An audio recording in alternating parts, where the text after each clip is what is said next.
Zee 24 तास एक पाऊल पुढे। बांबूपासून अनेक आकर्षक वस्तू बनवता येतात। हेच लक्षात घेऊन गोंदिया जिल्ह्यातल्या एका गावात महिला बचत गटानं बांबू रोपवाटिका सुरू केलेली आहे। तिरोडा तालुक्यातल्या घनदाट जंगलांमध्ये वसलेल्या चोरखमाराच्या ग्रामस्थांनी श्रमदानामधून ही रोपवाटिका तयार केली आहे। पाहुयात एक रिपोर्ट।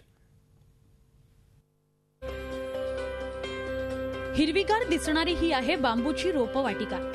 तिरोडा तालुक्यातील नागझिरा जंगल परिसरात चोरखमारा हे गाव वसलंय। इथल्या स्थानिक वन व्यवस्थापन समितीने कल्पना सुचवली आणि महिला बचत गटामार्फत या काहीशा हटके रोपवाटिकेची उभारणी झाली। अर्थातच गावकऱ्यांनीही या कामी तितकाच उत्साह दाखवला। सुमारे 1 एकर क्षेत्रात तब्बल 35 लाख बांबूच्या झाडांची लागवड करण्यात आली आहे।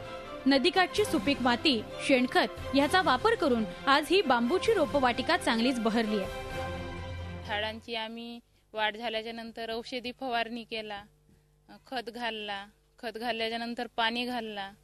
ते आता झाड मोठे झाले, ते आता आम्ही हे इंजिनद्वारे पाणी घालत आहोत। हे रायझमचे बेट आम्ही तयार केला आणि इनकी लागवड केला तर पूर्णपणे आम्ही इला सक्सेसफुल करून दाखवला।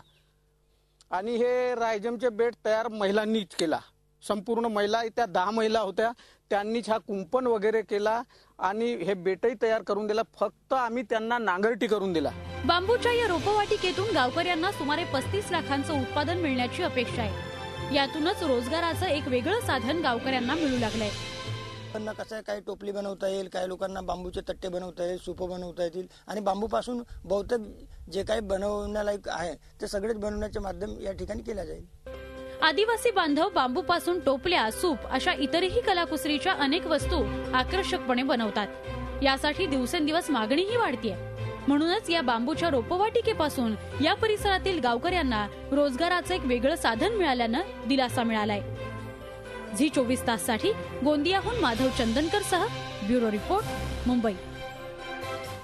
झी 24 तास एक पाऊल पुढे।